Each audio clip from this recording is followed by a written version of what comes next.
Bu videoda hep beraber MetaMask'ın kurulumunu inceleyeceğiz. MetaMask'ı seçmemizin sebebi Web3 dünyasında en sık kullanılan cüzdan olması. Kuruluma başlamak için öncelikle MetaMask'ın kendi sitesine gitmemiz gerekiyor. Kullandığım tarayıcı Google Chrome.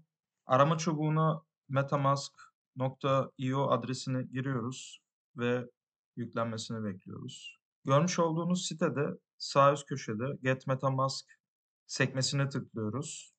Bu sekmeye tıkladıktan sonra otomatik olarak Google Chrome'un web mağazasına bizi yönlendiriyor. Burada görmüş olduğunuz gibi orijinal MetaMask'ın kendi eklentisi ve yaklaşık 15 milyon kullanıcısı mevcut. Yüklemeyi başlatmak için Chrome'a ekle kısmına basmamız gerekiyor. MetaMask eklensin mi sorusu karşımıza çıkıyor ve eklentiyi ekliyoruz. Görmüş olduğunuz gibi indirme işlemi başladı. İndirme işleminin bitmesini bekliyoruz. Otomatik olarak bitti ve bizi devamına yönlendiriyor arkadaşlar. Burası MetaMask'ın eklenti sayfası. Eklenti sayfasından devam edelim. Tabii ki şartları kabul etmemiz gerekiyor. Yeni bir cüzdan oluştura tıkladık arkadaşlar.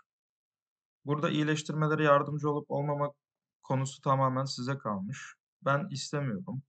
Bir sonraki sekmede bizden bu cihaz için bir şifre oluşturmamızı istiyor.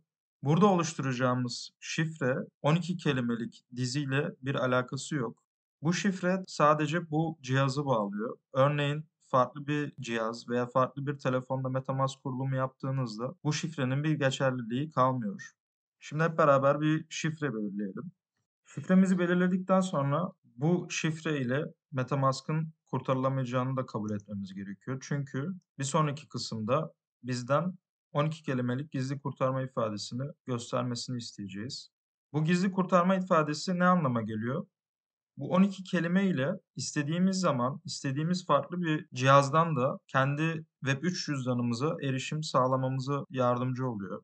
Bu gizli kurtarma ifadesini çok iyi bir şekilde saklamamız gerekiyor arkadaşlar. Görmüş olduğunuz gibi MetaMask kendisi burada nasıl saklayacağımızı da aslında bize listelemiş halde. Birden fazla yere not ederek saklayın ve bir kasada saklayın şeklinde önerileri mevcut. Yani buradan öğrenebileceğimiz önemli bir konu bu 12 kelimenin kesinlikle dijital ortamda saklanmaması gerektiği. Benim kendi tercih ettiğim yöntemler en az 2 farklı yerde bunları yazıp not alıp güzel bir şekilde saklamak arkadaşlar. Şimdi devam edelim. Burada size 12 kelimeyi göstereceğim arkadaşlar. Çünkü bir sonraki videolarda bu cüzdanı kullanmayacağım. Sizin için yeni bir cüzdan oluşturacağım. Gizli kurtarma ifadesini göstere tıkladıktan sonra her bir kelimenin farklı olduğu ve herkes için de farklı olduğu bir kombinasyon gösteriyor. Şimdi ben bunları not alıyorum arkadaşlar ve bir sonraki aşamada bizden 3 adet bu kelimeyi tekrarlamamızı isteyecek güvenlik açısından. Yani not aldığımızı teyit ettirmek istiyor aslında. Sonrakiye tıklıyorum. Şu an 3. kelimeyi istedi. Bu impose'du. 4. kelimeye giriyoruz. Choose. Ve 8. kelimeyi istiyor arkadaşlar. Unfold. Şimdi onaylaya tıklayabiliyoruz. Ve başarılı bir şekilde MetaMask kurulumumuz aslında tamamlandı. Devam edelim. Devam. Ayrıntıları size daha sonra anlatacağım.